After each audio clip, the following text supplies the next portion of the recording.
Good morning sir. आप ठीक हैं?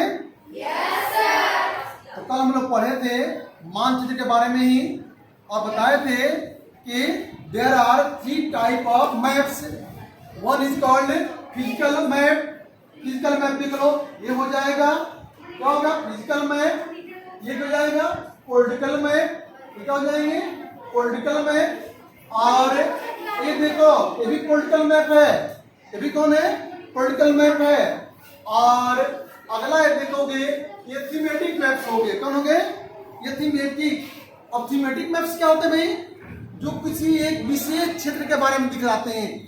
जो बताया था ना, एग्रीकल्चरल मैप, पॉपुलेशन मैप, नहीं, minerals map, transportation maps, all these are coming in thematic maps. आज मैं आपको बताऊंगा किसके बारे में? कंपोनेंट ऑफ द मैप्स, माने मानचित्र जो है कैसे बनता है, उसमें किन किन चीजों की आवश्यकता होती है। नहीं, उसके बिना मानचित्र अधूरा रह जाएगा। अब कैसे भाई? क्या क्या चीज चाहिए भाई? जैसे आपके शरीर में क्या चाहिए? अनेक तत्वों की आवश्यकता होती है ना, उसी तरह मानचित्र में भी अनेक घटक चाहिए। जैसे ये है मानचित्र के घटक: distance, directions and symbols. Distance, direction and symbols. अब देखोगे इसको कैसे दिखलाते हैं हम, कैसे दर्शाते हैं? इसको दर्शाते हैं पैमाने से। किससे? स्केल से। कैसे दर्शाते हैं? स्केल से, पैमाने से। अब पैमाना क्या है भाई?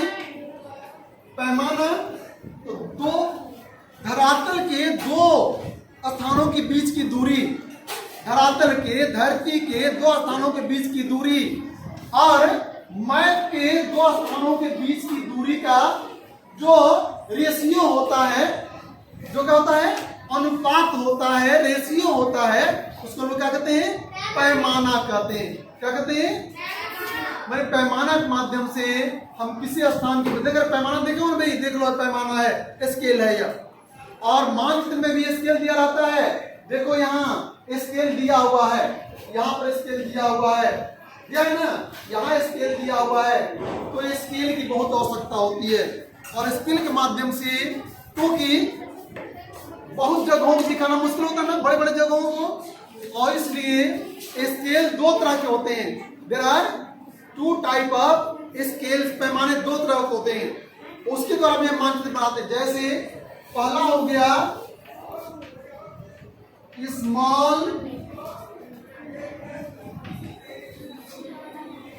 Scale map. Small scale map नहीं, स्मॉल स्केल मैप माने छोटे पैमाने के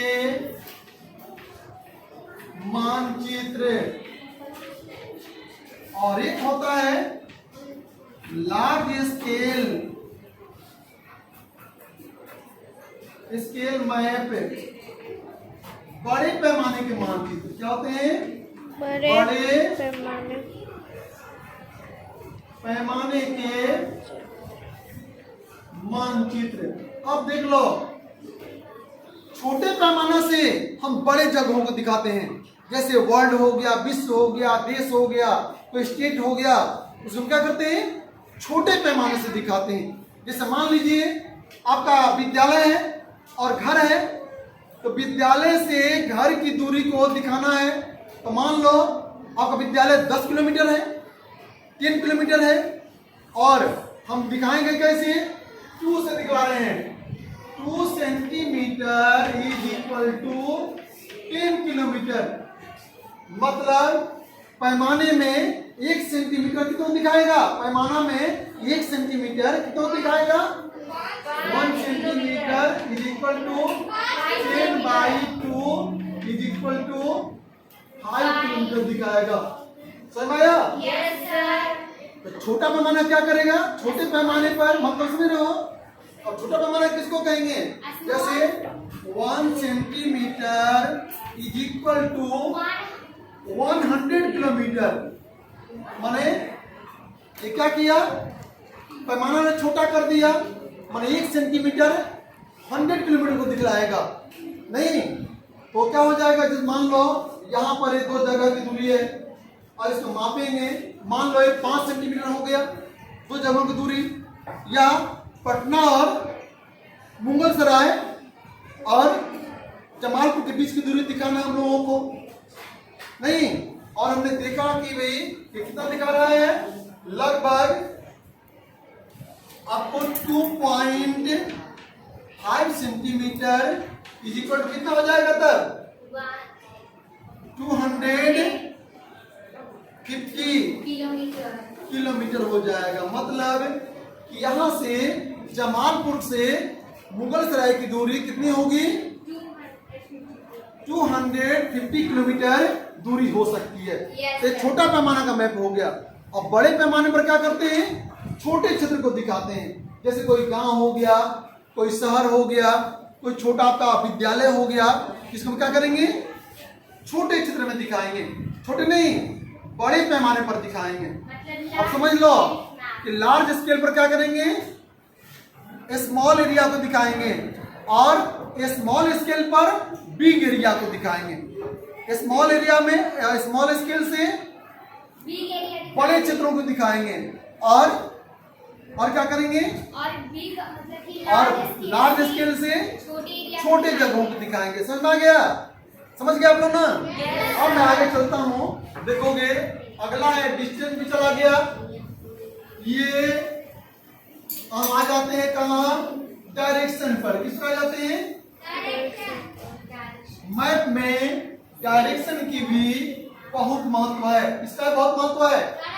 और देखो मैप में ऊपर वाले भाग हम लोग नॉर्थ कहते हैं। यहाँ सिंबल बना, देखो यहाँ सिंबल बना हुआ है, देख रहे हो ना, सिंबल बना हुआ है ना। और लिखा है ए नॉर्थ, तो ये जान जाएंगे तो पूरा पता चल जाएगा। मतलब north, south, west, east, north, south, west, east, and that is called cardinal points. That is called cardinal point. अब यहाँ कैसे दिखाएंगे भाई, ऐसे बना दिए और ऊपर क्या दिखाएंगे, नॉर्थ,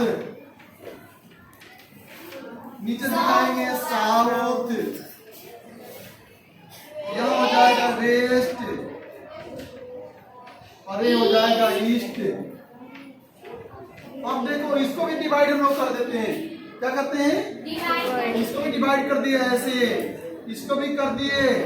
अब इसको कहेंगे नॉर्थ ईस्ट, इसको कहेंगे साउथ ईस्ट, इसको कहेंगे साउथ वेस्ट। क्या कहेंगे, ध्यान नहीं इधर, साउथ वेस्ट। ये लड़का इधर ध्यान दो, साउथ वेस्ट। और ये हो गया नॉर्थ वेस्ट, नॉर्थ वेस्ट के नाम से जानते हैं। तो दिशाओं के माध्यम से पता लगा सकते हैं कि कौन सा शहर, कौन सा देश, कौन सा गांव किस दिशा में है। तो मानचित्र में दिशा भी होना बहुत जरूरी है। Yes sir. दूसरा देखोगे इसके लिए, तीसरा है इसको करें कार्डिनल पॉइंट्स, दिक बिंदुज। नहीं, अब है अगला बता, आप लोग लिखते जाना भाई, काम देगा। Cardinal points north, south, west और ईस्ट है। और फिर उसको लोग क्या कर दिया, और डिवाइड कर दिए, और इसके माध्यम से हम मानचित्र में कौन सा क्षेत्र कहां पर है आसानी से जान जाते हैं। अब अगला है सिंबल्स। कौन है, सिंबल्स। अब सिंबल के माध्यम से बहुत से बच्चे हमारे स्काउट में होंगे। सिंबल्स को कहते हैं संकेत। संकेत के माध्यम से हम लोग जान जाते हैं कि मानचित्र में, अब देखो मानचित्र में अगर लिखा जाए वो चीज तो लिखा पाएगा छोटा जगह में, तो उसको हम लोग संकेत के माध्यम से इंगित करते हैं। नहीं, जैसे मान लो आपको बता रहे हैं, संकेत में मैं बता रहा हूं, मैं कुछ बोलूंगा नहीं, उसको हम कहते हैं conventional sign. That is also called conventional sign. रूढ़ चिन्ह, जो रूढ़ हो गया है, जिसको देखते हुए जान जाते हैं। जैसे मान लो हम ऐसे कर रहे हैं, इस तरह बना दिए और आपसे बिना पूछे जब मैं कहूंगा कि भाई क्या है, तब तुरंत बता दोगे कि ये क्या चीज है। क्या है? अगर हम ऐसे कर देते चर्च हो जाएगा, और यदि हम ये चर्च हो जाएगा, लेकिन अगर यहाँ पर हमने झंडा लहरा दिया, बोलना नहीं पड़ा, इसी को अगर हमने ऐसे कर दिया,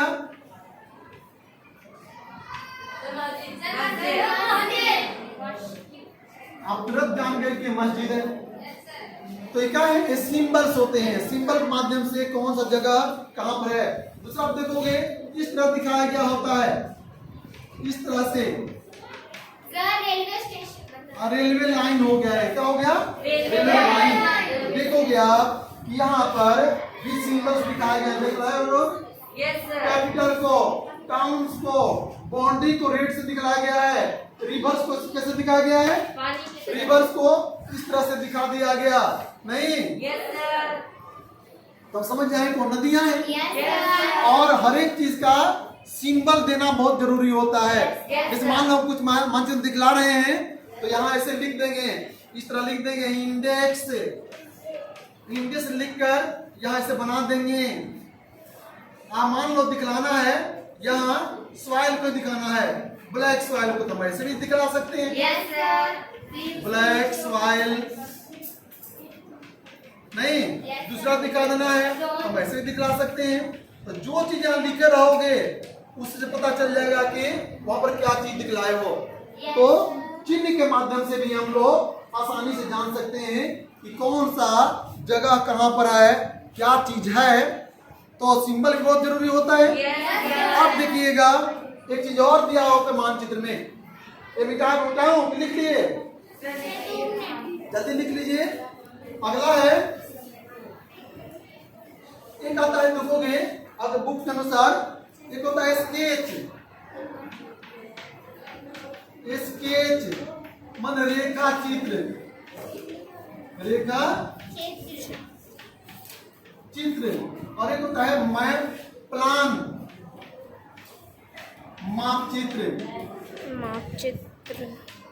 होता है माप चित्र।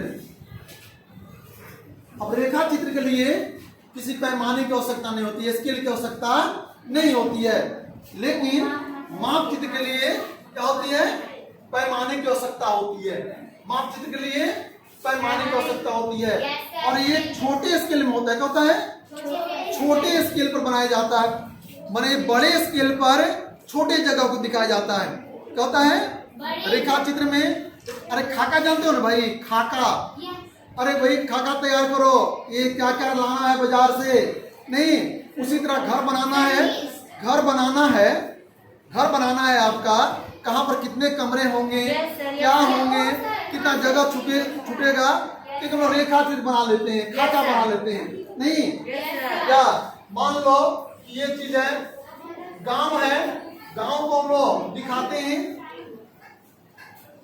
आपके मैप में भी दिया गया है कि किस तरह से हम लोग कहां पर, अब गांव में कहां पर रोड गया है, ऐसे नहीं, कहां स्कूल है, कहां हॉस्पिटल है। मान लो ये हॉस्पिटल हो गया, नहीं ये आपका होम हो गया, होम हो गया। तो इसको हम लोग, इसके लिए मानचित्र पैमाना नहीं होता है, रेखा चित्र के माध्यम से दिखला देते हैं। हाँ, जब पैमाना का नाम दिखाएंगे तो माप चित्र हो जाएगा। समझ रहे हैं भाई?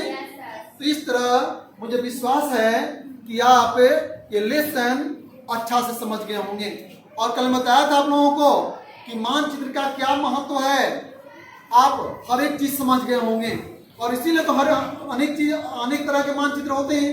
एग्रीकल्चरल मैप में केवल कृषि के बारे में दिखाया जाता है, इंडस्ट्रियल मैप में केवल इंडस्ट्री के बारे में दिखाया जाता है, मिनरल्स मैप में क्या कहता है, मिनरल्स को दिखाया जाता है। और इस तरह से आप देखोगे कि हर एक जगहों के लिए अलग अलग मानचित्र में हम अलग अलग चीज दिखाते हैं। और बेटे हम समझ गए हैं, क्या आप समझ गए होंगे? और फिर हम मिलेंगे दूसरे क्लास में। जय हिंद।